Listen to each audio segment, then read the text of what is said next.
گەرم و گەشترین سڵاوەکانتان پێشکەش بینەرانی خۆشەویستی تەلەڤیزیۆنی کۆمەڵا من گوڵناز لەگەڵتانم بۆ پێشکەشکردنی ئەڵلقەیەکی دیکە لە زەنجیرە بەرنامەکانی ئاسۆی بەرابەری بۆ بەرنامەی ئەم هەفتە ئەمانەوێت لەسەر ساڵڕۆژی دامەزراندنی حزبی کۆمۆنیستی ئێران وتوێژێت بکەین لەگەڵ هاوڕێیان شۆڕشی کەریمی ئەنجامی کۆمیتەی ناوەندی کۆمەڵە و هەروەها هاوڕێکانی کەرەمپور عۆزوی حزبی کۆمۆنیستی ئێران فەرموون تا کۆتایی لەگەڵمان بن. هاوڕێیانی بەشدار بوو هاوڕێکانی کەرەمپور و هاوڕێ شۆڕشی کەریمی زۆر بەخێر بێن بۆ بەرنامەی ئاسۆی بەرابەری ئەم هەفتەی ئێمە. زۆر سپاس. زۆر سپاس. بەخێر بێن. هاوڕێ شۆڕش پرسیارەکانم لەیەوە دەست پێ یەکەم ئەگەر بمان هەوێت لەسەر دامەزراندنی حزبی کۆمۆنیستی ئێران و باس بکەین و لە چه شرایەتێکە حزبی کۆمۆنیستی ئێران دروست بوو و زەرورەتی دروستبوونی حزبی کۆمۆنیستی ئێران چی بوو؟ منیش پێش هەموو شتێک سڵاو و ڕێزم هەیە بۆ هەموو هاوڕێیانی تەلەڤیزیۆنی کۆمەڵە و ئێوە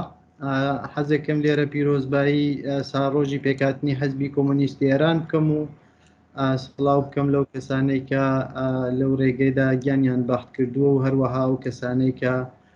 تا ئێستا مەبارزەیان کردووە و سەختیان کێشاوە بۆ بوونەوە. زەرورەتی پێش هەموو شتێ شەرایەتێک ئاوا بوو کە انقلابێک لە ئێران ئاکرا بوو جمهوری ئیسلامی یان نیروی ئیسلامی لە ئێران هاتبووە سەرکار سەرکوتێکی بێ ئەمانی هێزی ڕۆشنبیر چەپ و کۆمۆنیست لە ئێران دەستی پێکرد بوو و ئەو شتانەی ئەو شور و شەوقە انقلابی کە لە جامایی ئێرانە بوو بە هەر جۆرێک بوو بە سەرکوت بە داپڵۆساندن بە گرتنی بە کۆماڵ بە ئەعدامکردن بە ئەشکەنجە وردە وردە لە کۆمەڵی خەڵکیان وەردەگرتەوە و ئەو دەستکەوتانەی کە لە نەتیجەی انقلابدا پێک هاتبوو لە خەڵکانی ئێرانیان زەبت دەکرد بەشێکی زۆر لە حێزی چەپ و کۆمۆنیست ناچار ببوون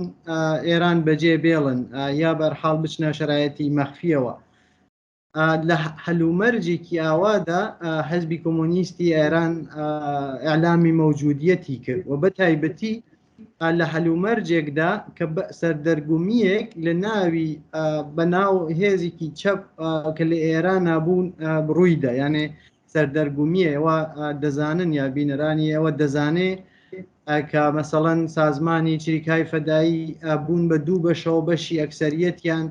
و لەگەڵ حەزبی توودا چوونە پاڵی جمهوری ئیسلامیەوە و هاوکاریان کرد تا ساڵی نەهایەتەکانی ساڵی 61 کە خۆیشیان مەوردی سەرکوب قەراریان گرت و حزبی کۆمۆنیست لە شرایەتێکی ئاوەهادا و بە جواودانەوە بەو زەروریاتە یا لانیکەم لە لایەکەوە سەر لێ شێواویە کە لە ناو خەڵکا بە دەلیلی مەوازەهایەکی جۆراوجۆر بە نسبەتی جمهوری ئیسلامیەوە بە نسبەتی شرایەتێکەوە کە هاتووە بەرەوە و دوومەنیش عەقەبنشینی انقلاب یا ئەو ڕەوتەی کە حکوومەتی ئیسلامی هاتبووە سەرکار وردە وردە و مافانەی زەبتە کرد و لە تەرەفی ترەوە لە کوردستانەوە جنبشێکی مقاومەتی عەزیم بە نوێنەرایەتی کۆمەڵە وجودی بوو کە توانی بەرحاڵ شور و شەوقێکی تر لە ناو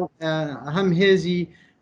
کرێکاران و زەحمەتکێشان دروست بکە و هەم ببێ بە مایەی بە ڕۆشناییەک بە ئاسوێک بۆ ئەحزاب یا کەسانی وە کرێکارانی پێشڕەو لە دڵی ئێراندا کە خۆیان دووبارە لەگەڵ ئەم شرایەتە تازە کە لەگەڵیان و ڕوبەڕوون لەگەڵیا گونجاو بکەن یا خۆیان لەگەڵ یا تەطبیق بدەن. حزبی کۆمۆنیستی ئێران لە هەلومەرجێکی ئاوەهادا دروست کراوە لە شرایەتێکی ئاوەهادا.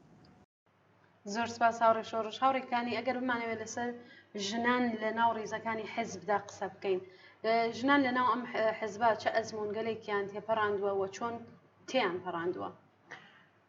منیش بەش بە حاڵی خۆم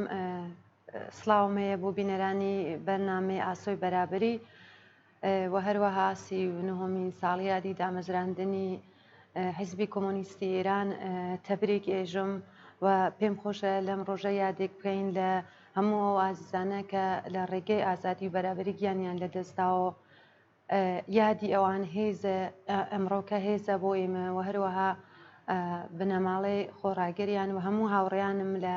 ڕێزەکانی حزبی کۆمۆنیستی ئێران. لە ڕاستیدا بۆ جوابدانەوە بە پرسیارەکەی ئێوە ئەبێ چاوێک لە میژوو بکەین هەروە کە ئاگادارن لە بە درێژایی مێژوودا زڵم لە ژنان چووەوە وەکو زڵمێکی جنسیەتی زۆر مۆزاعاف و ئەوەی کە لە مێژوودا پیاوسالاری بە ئەبزارهایەکی جۆرا جۆر زاڵ بووە بە ملژنانە. کاتی بەر لە ڕاپەڕینی 57 چا ئەمە لە ئێرانە هەر بوو ئەم زۆڵمە چ لەلایەن حکوومەتی مرکزیەوە چه بە ئەبزارهایەک وەکو پیاو سالاری و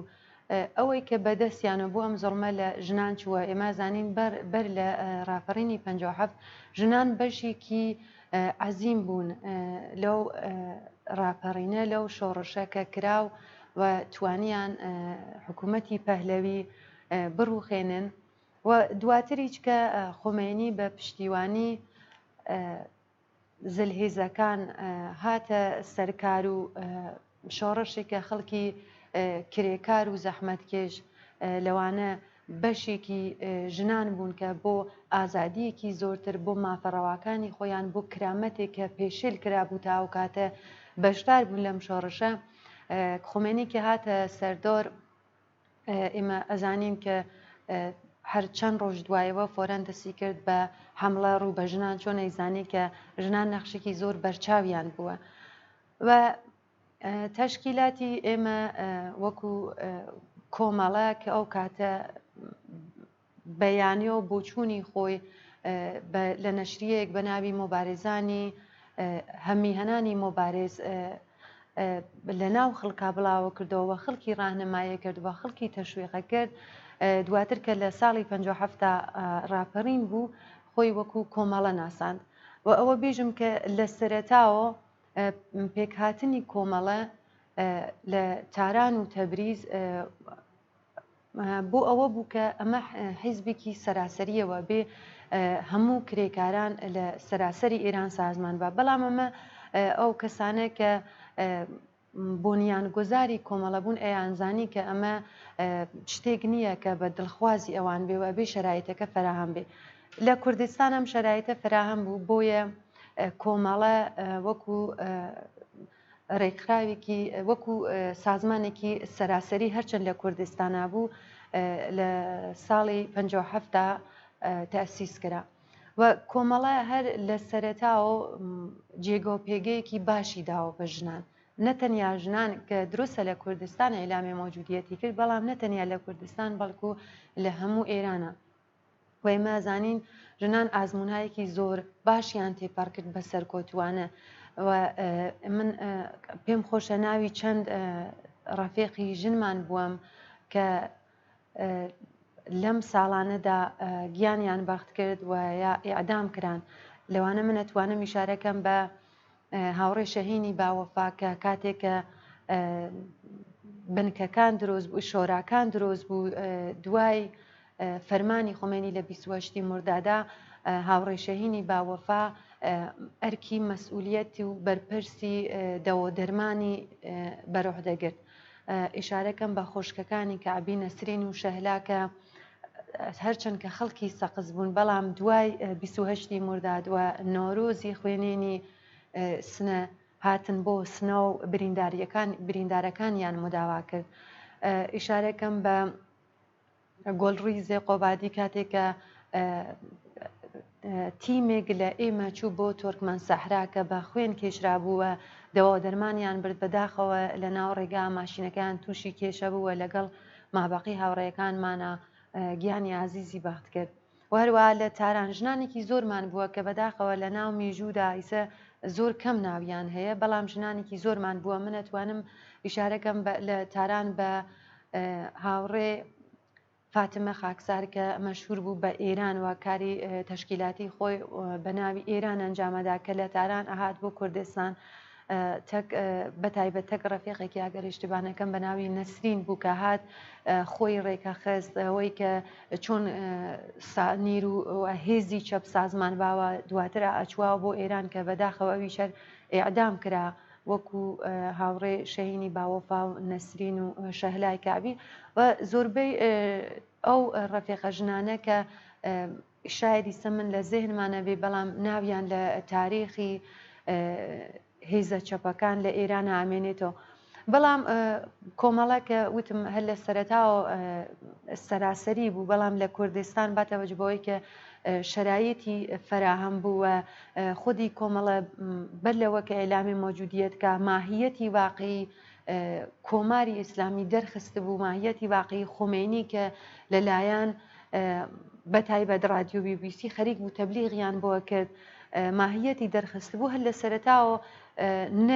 نایەکی زۆر گۆرەی بە کۆماری ئیسلامی وت و کە دواتریش ئێلامی مۆجودیەتی کرد شۆرای ژنانی پێکێنا ژنان جێگۆ پێگەیەکی خاصیدا پێیانوە لە هەموو بوارەکانە ژنان بەشدار بوون و لە هەموو ئەرسەکان ئایسە چ بێژین سیاسی بەتایبەت سیاسی بەشدار بوون و دواتریش کە لە ساڵی 62 دوای کۆنگرەی سێوەمی کۆمەڵە لە سەردەشت لە ڕاگەیاندنێکە کە تەئسیسی حزبی کۆمۆنیستی ئێران ئێعلام کرا هەر لەو کاتۆژ لە بەرنامەی حزبی کۆمۆنیستی ئێراندا ژنان چه بە لەحازی سیاسی چه بە لەحازی ئابووری و چه بە لەحازی کۆمەڵایەتی و بنەماڵە جێگەیەکی خاصیان بووە و من شتێتریش شاید ئەمە بۆ بینەران زۆر تێکراری بێوە بیستە بێتان کە بیستوو بیان کە ژنان لە ڕێزەکانی کۆمەڵەدا ئەوەڵینڕا لە سەتحی خاوەرمیانە ژنان بوون کە لە ڕێزەکانی کۆمەڵەدا هاتنە ناو مۆبارزەیەکی ئەلەنی چ لە ئێدارەکردنی شۆراکان و بنکەکان و چ لەوەی کە لە ساڵی 62 ئەوەڵینڕا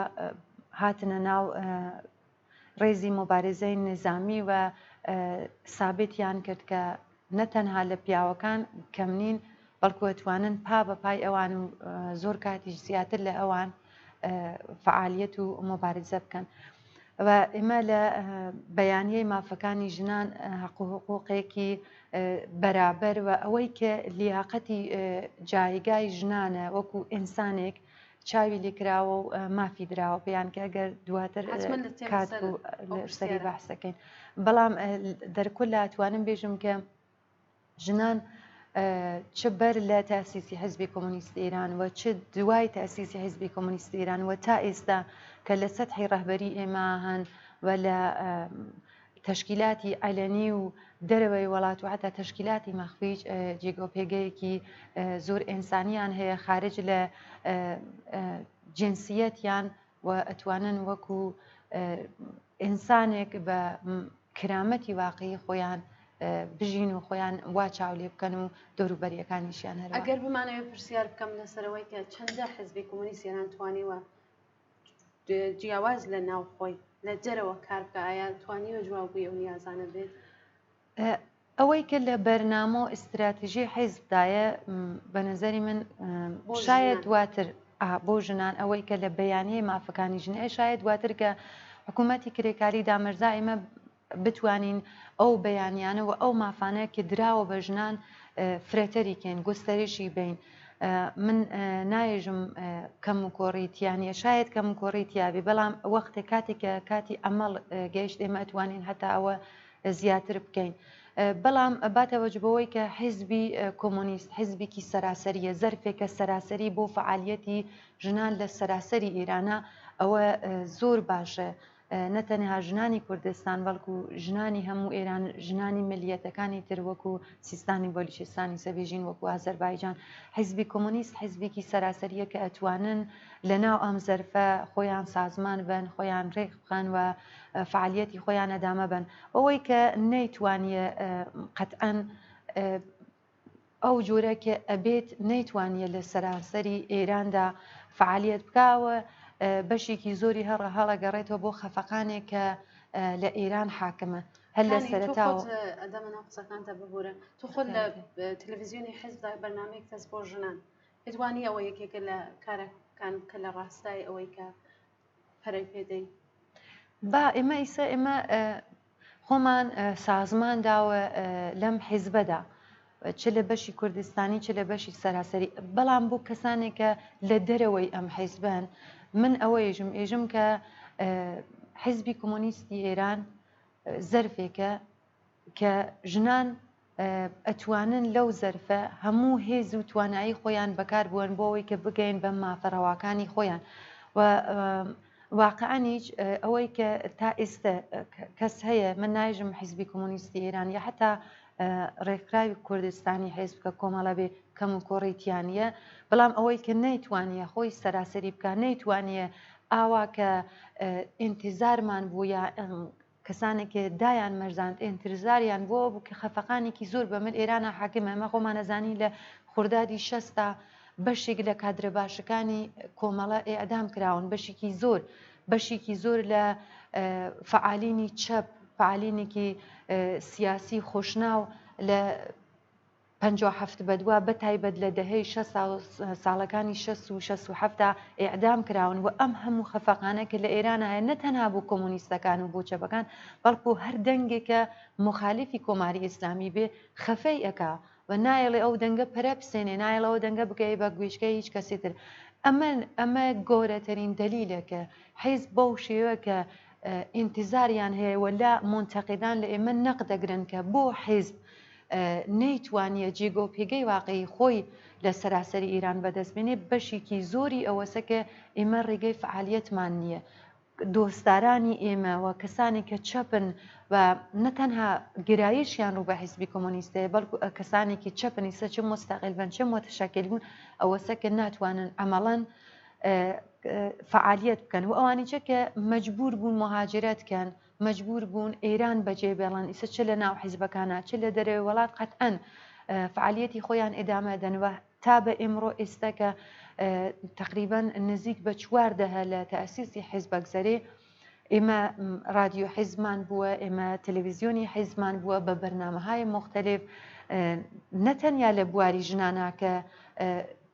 لە بەشی کوردی و لە بەشی فارسی ئێمە لە رادیۆکان و لە هەموو ڕاگەیاندنەکانمانە مافی ژنان ئێژین کە مافیان ئەوەسەوە دفاعەکەین لە مافی ژنان بەڵکو لە هەموو بوارێکە تا بە ئێمڕۆ ئێمە ئەو مبارزانە دروستە لە دەرەوەی مەرزەکانی ئێرانە بەڵام مبارزەمان ئێدامەداوە و من زۆر خۆشحاڵم بەوەوە پێچم وایە حیزبی کۆمۆنیست ئەو زەرفەسەکە لە داهاتووی ئێران ئەتوانێت زۆر مۆسمێری سەمەر بێ بەتایبەت بۆ ژنان دەبێ هەوڵی بۆ بدەین وایە هاوڕێ شۆڕژ دەگەڕێمە لای ئێوە ئەگەر بم هەوێ پرسیارەکەم بکەم لە جنابان ئەوەیە کە حیزبی کۆمۆنیستی ئێران چۆن ئەتوانێت بەرنامە و ئستراتیژی خۆی بواتە ناو خەڵکی کرێکار و زەحمەتکێش و ڕۆشنبیرانی چەپ و سۆسیالیزم خەتی ئەوەیە کە ئەوەی کە تا کۆماری ئیسلامی مابێ یا لەسەر دەسەڵات بێت ئەگوانی ئەوەی کە علەنن لە ناوی ئێرانەوە کەسانێک ڕێکخراوەهایەک یا حەوزەهایەکی حەزبی یا منتەقەی بتوان فعالیتکن واقعاً ناتوانن بەرنامەی تەشکیلاتی ئێمە بەرنامەی استراتیژی ئێمە ببەنە ناو خەڵک و تەبلیغی بۆ بکەن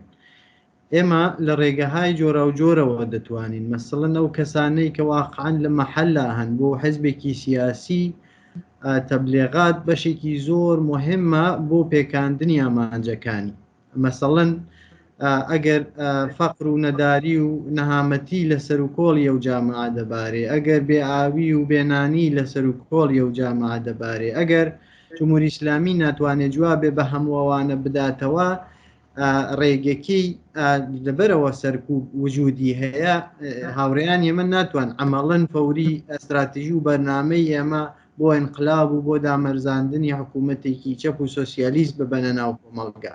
بۆیە ئەبێ ڕێگەهایەک بدۆزنەوە ڕێگەهایەک بدۆزنەوە کە بزانن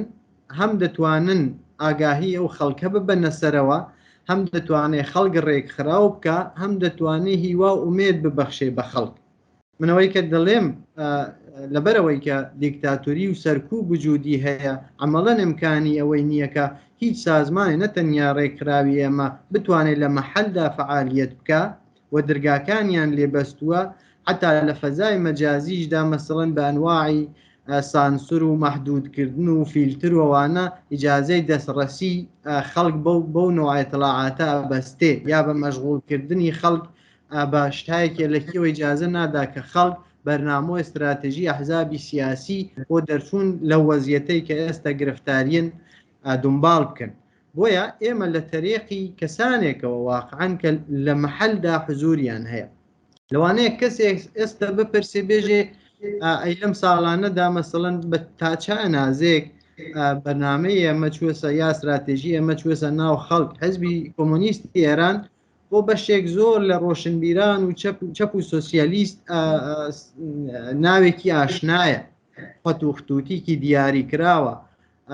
سازمانێکی قابل اعتماد و قابل تکایە بە درێژایی و مێژووە هەمیشە سنەتیەوە بۆ دفاع لە خەڵکی هەژار و فەقیر بکە بەڵام ئەوەی کە بۆ جەماوەری بوونەوەکەی حقیقەتی ئەوەیە تا ئێستا ئیمکانی ئەو شتەی پەیان نەکردووە ئەحزابی سیاسی معموڵەن لە شرایەتێکدا ئیمکانیەوە پەیدا دەکەن کە جەماوەری ببنەوە کە گوشایشێک دەکرێتەوە فەزایەک بە وجود تێک کە ئیمکانیەوە هەیە کە ئەوە حزابی سیاسی خۆیان بنە معرەزی قەزاوت یا شکافێک دروست دەوێت کە ئەوان دەتانن نوێنەرایەتی ئەو خەڵکە بکەن بەڵام پێشەوەی کە ئەو شرایەتە بێتە بەرەوە کەسانێک کە پێشڕەون کەسانێک کە سۆسیالیستن کەسانێک کە خۆیان بە حزبی کۆمۆنیستی ئێرانەوە پێناسە دەکەن بە نیانی بەردی بناغاوە بە دەست هاوردنی ئاعتمادی خەڵک دەتان خۆیان حاضر بکەن بۆ شرایەتێکی ئاوەها مەسەڵەن وتم ئێستا لە شارەکانی ئێراندا مەسلەی ئاو بوو بە مەسلەیەکی باو ئەوە گرتنی ئەوانە وەکردنی بە متالبەیەکی سەراسەری لەبەرەوەی کە مەسەڵەن تەنیا لە هەمەدان نییە لە شارە کورد نییە لە شیراز نیە لە خوزستان نیە لە شارهایەکی جۆر لە وەستانهایەکی جۆرا و جۆرا هەیە ئەوە متالبەیەکی زۆر سەرەتایی ئەو خەڵکەیە ئەگەر دەستمزدی خەڵکە کرێکارە بەشیەوە ناکە کە مایحتاجی وەڵی زندگی خۆیان تامین بکەن ئەو بێ مەتالبەیەکی سەراسەری لە بەشی مەسەڵەن فەرهەنگدا لە بەشی وەرزشدا لە بەشی شاخەوانیدا لە یانێ بەشهایەکی جۆرا و جۆر حزبێکی کۆمۆنیستی تەنیاوە نییە کە مەسەڵەن لە یەک بەشدا فعالیت بکە و تەواوی استراتیژیەکەی بۆ ببەستێتەوە لە بەشهایەکی جۆرا و جۆریان بەشێکی زۆری ئەو کۆمەلگا کە لە ژێر فشار و ئستثمار و چەسانەوە و تەبعیزدان هەمووەوانە نوێنەرایەتی دەکا و فۆقێکیان بۆ دەکاتەوە و ئەو هیچ بوون لە مەحەلدایە دیارە بەشێکی زۆری و تەبلیغاتە لەلایەن مەسەڵەن وەرگانهایەکەوە کە لە دەرەوە هەیە ئێمە لە دەرەوە یا لە کوردستانە رادیۆ تەلەڤیزیۆنمان هەیە یا لە دەرەوەی وڵات لە ئەوروپادا رادیۆ تەلەڤیزیۆنمان هەیە دەتوانین بە ڕۆژانە و کارە بکەین ئەوە بەرحاڵ نەخشی تۆپخانەیەکی هەیە بەڵام بۆی کە واقعەن بڕواتە ناو دڵی ئەو خەڵکەوە ڕێگەیەکی تری نییە جگە لەوەی کە ئەو شرایەتە فراهەم بکەی بۆ زمانێک ئەو گۆشایشە تێتە بەرەوە ئەو گۆشایشیشە ئێستێ کە دەستی پێکردووە بەشێکی زۆر لە خەڵکی ئێران ناومید بووە لە جمهوری ئیسلامی دوودانە خیزشی گەورەی نیاوەسە پشت سەر خۆی تاقی کردووەسەوە و عەمەڵەن هیچ کام لە جناحەکانی حکوومەتی ئیسلامی ناتوانێت جواب دەرەوە بەو نیازانەی سەرەتایی خەڵک ببێت بەرحەڵ ئەو شرایەتە ئێستا ئامادەیە کە هاوڕێیانی ئێمە لە مەحەلدا لە شارەکانی ئێراندا ئەو کارانە بکەن لە مەحەلی ژیانیاندا لە ناو کوچە و کۆڵانی خۆیاندا لە شوێنێکە کە کار دەکەن لە شوێنێکە کە تەحسیل دەکەن ئەو ئیمکاناتە هەیە کە حیزبی کۆمۆنیست بەو خەڵکە بناسێنن ئێستا دیارە و کەسانەی کە کاری علنی دەکەن واقعاً ناتواننەوە بکەن بەڵام کەسانێکە بەنهێنی نەشریات و سایتەکانی ئێمە یا بە شعار نوویسی یا بە لێرە و لەوێ بڵاوکردنەوەی بەرنامە و استراتێژی ئێمە ئەو نەخشە دەگێڕن دەتوانن شرایەت بۆ دواڕۆژ فراهەم بکەن. بەڵێ زۆر سپاس هاوڕێ شۆڕش هاوڕێکانی ئەگەر خۆشتان لە پرسیاری یەکە باستان کرد لە باس سەر یەکسانی ژن و پیاو بەرنامەی حزبی کۆمۆنیست بۆ یەکسانی ژن و پیاو لە چه ئاستێکدایە؟ بەڕاستی ئەزانی کاتێکە حیزبی کۆمۆنیست هاوڕێ شۆڕش ئیشارەی کرد پێک هات دۆرانێک بوو کە کۆماری ئیسلامی لە ئۆجا بوو یانێ پاشەکشەی کرده بوو بۆ بە هەموو جۆنبێشەکان لە جۆنبێشی کرێکاران لە جۆنبێشی دانیشتووی لە جۆنبێشی ژنان و کاتێک ئەم حیزبە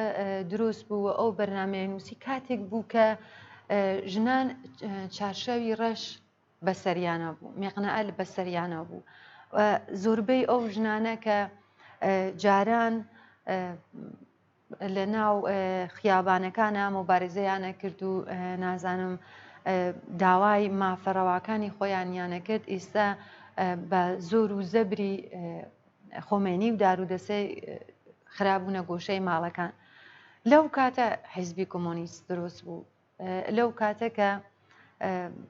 بەڕاستی بەتایبەت بۆ ژنان کە وتم دوای چەند ڕۆژ کە خۆمێنی ئەو فەرمانەیەدا و ئەوە بوو کە ژنانێکی زۆر هاتنە ناو خیابان، بەڵام خۆمێنی بە زووری سەرنەیزە و بازداشت و زێندان و ئەم شتانە ژنانی مەجبور کرد کە لەو چکە حیجابێکە کە بوویان لەو چکە ئازادیە کە بوویان پاشەکشێ بکەن و چارشە و میێخنەکەنە سەریان بە حیجابی ئیسلامی سەلماند بیان. وە کاتێکە لە ساڵی 62 ئەم حیزبە تاسیس بوو، بەرنمەیەکی دانا، بەرنمەیەکی زۆر جامعە، بەرنمەیەکی ڕێکوپێکە کە لە هەموو بوارێکە بەحسی مافەکانی ژنی کردووە، چ لە بواری بنەماڵەدا، چ لە بواری کۆمەڵایەتی و ئابووری و سیاسیشدا. بۆ نمونە من نەتوانم بێژم ئەوەی کە لە قەوانینی کۆماری ئیسلامی هەیە، نازانم ژن جنسی دووەمە، ژن نیوەی پیاوە، ژن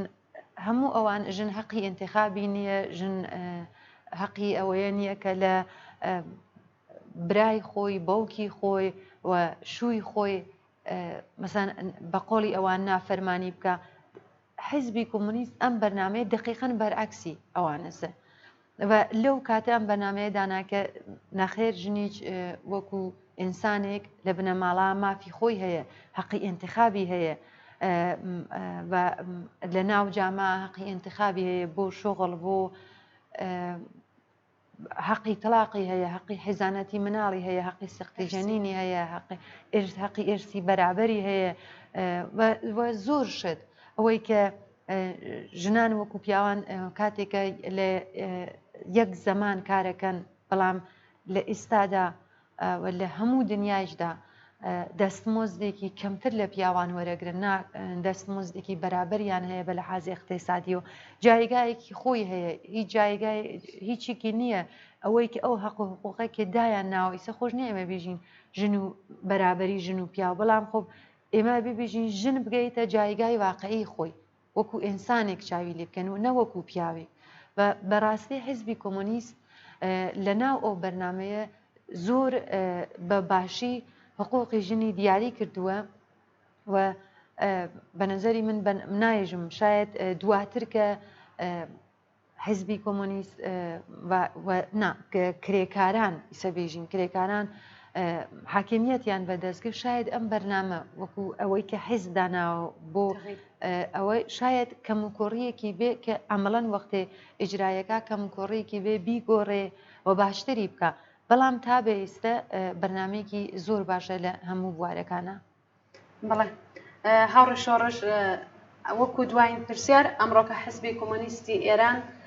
لە کۆمەلگای ئێراندا چه ئەرکێکی لەسەر شانەوە چۆن دەبێ هەڵسوڕانی بێت؟ ئەرکەکانی حیزبی کۆمۆنیستی ئێران بەڕاستی هەرە وەرکانن کە لانی کەم لە مێژووی بزوتنەوەی چەپ و کۆمۆنیستیدا بوو، ئەویش ڕێککردنی ئەو چینەی کە بێدەسەڵاتە حاشیەی کراوە، زۆڵمی لێ دەکرێت، تەبعیزی بەسەردا داسەپێندرێت، ئەستەسمار دەکرێت، بێکار دەکرێت، دەستمۆزدی پێ نادرێت، پارەی نییە، محیتی زیستەکەیان شوێنی ژیان و ژینگەکەیان نابود کردووە. لە نێوانە ئەرکە ئەساسیەکانە کە حیزبی کۆمۆنیستی ئێران لە سەرشانیەتی و بە درێژایی ئەو مێژووی بزوتنەوەی چەپ و کرێکاری لە دنیادا هەر ئیدامەی بووە. بەڵام ئێستا لە شرایەتی ئەمڕۆی کۆماری ئیسلامی و کۆمەڵگەی ئێراندا ئیشارەم پێ کرد تەفاوتی ئێستا لەگەڵ ئەو دەورانەی کە تەشکیل بوو حیزبی کۆمۆنیستی ئێرانەوەیە. کۆماری ئیسلامی لەو کاتەدا حکوومەتێکی جوان بوو، تازە بوو، بۆ خەڵک نیان ناسی بوو، شعارهایەکی گەورەی دەدا، ئاوی مەجانی دەکرد، بەرقی مەجانی دەکرد، لەگەڵ ئەمپەریالیزم شەڕی دەکرد،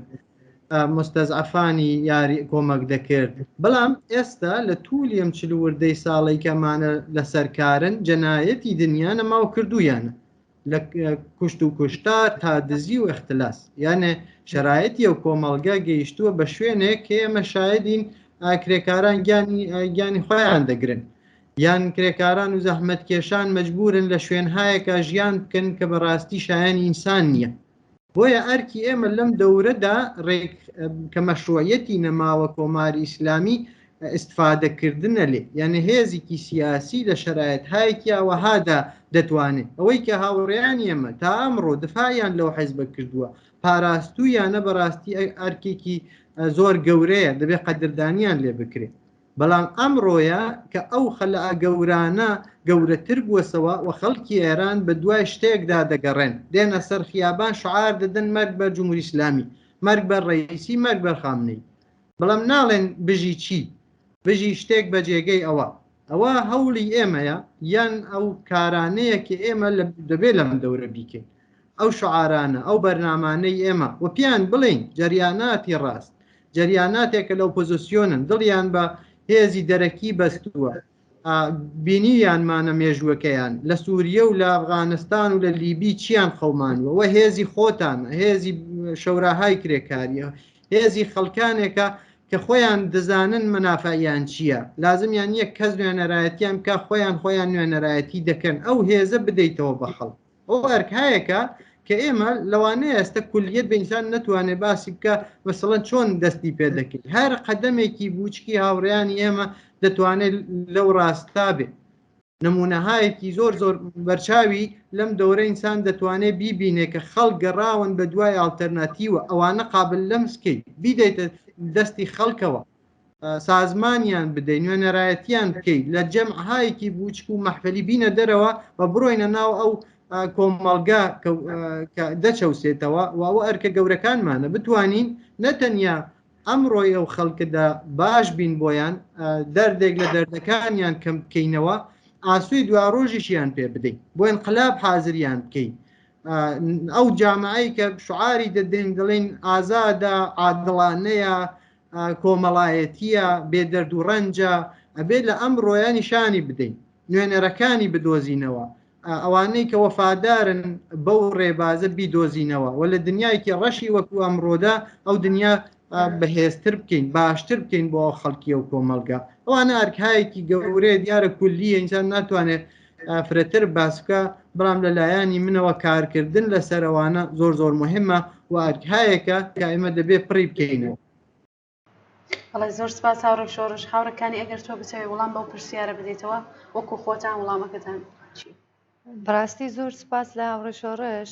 تۆزیحەکەی زۆر باش بوو بەڵام تەفاوتێک هەیە لە کاتێکا کە حیزب دروست بوو هەرچنکە لە پرسیاری پێشوودا ژارێکی کورتم کرد و لە ئێستادا کە ئەو تەفاوتێکە هەرەوەسە کە هاوڕێ شۆڕش ئیشارەی پێ کرد ئەوە بوو کە کاتێکە جمهوری ئیسلامی قدرەتی گرت و لە ئەوجی قدرەتا بوو بە سەرکوتێکی ئەنجامی دابوو حیزب دروست بوو بەڵام ئەمڕۆکە لە سقوتە ئەمە فەرقێکە کە زۆر ئەبێ ئازادی خوازەکان و ئینسانهایی بەرابەری تەڵەب بوو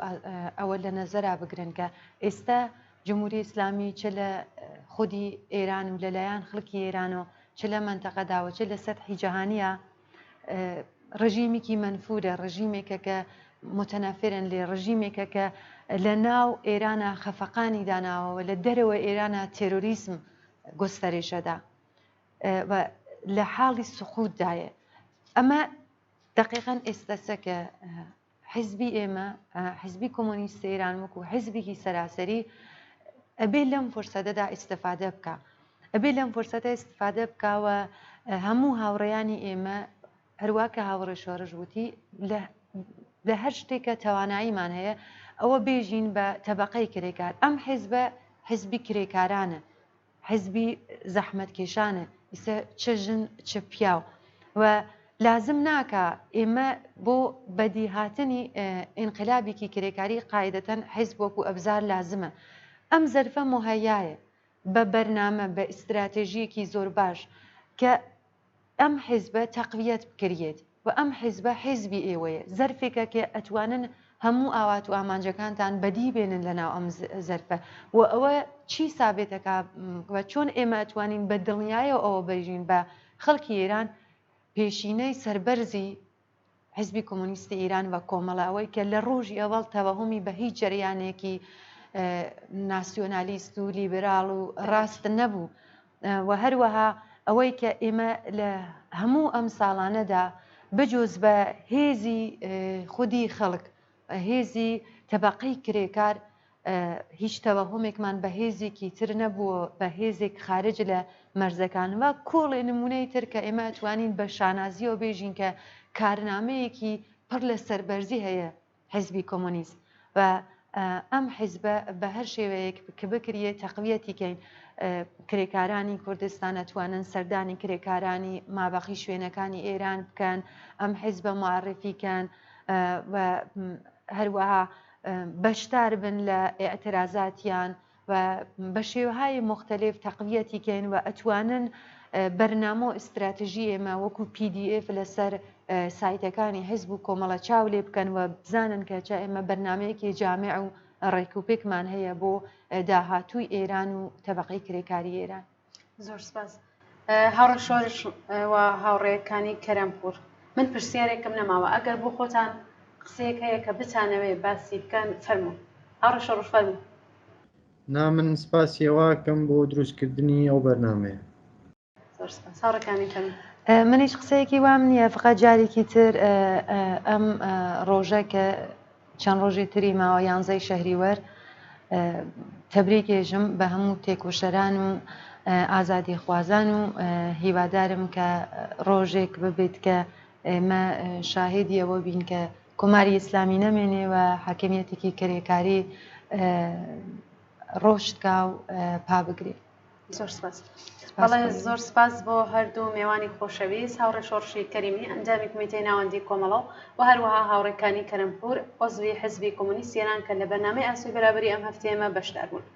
بەڵێ بینەرانی خۆشەویستی تەلەڤیزیۆنی کۆمەڵە بەم جۆرە هاتینە کۆتایی بەرنامەی ئەم هەفتەمان تا بەرنامێکی تر و هەفتێکی دیکە ماڵاوە.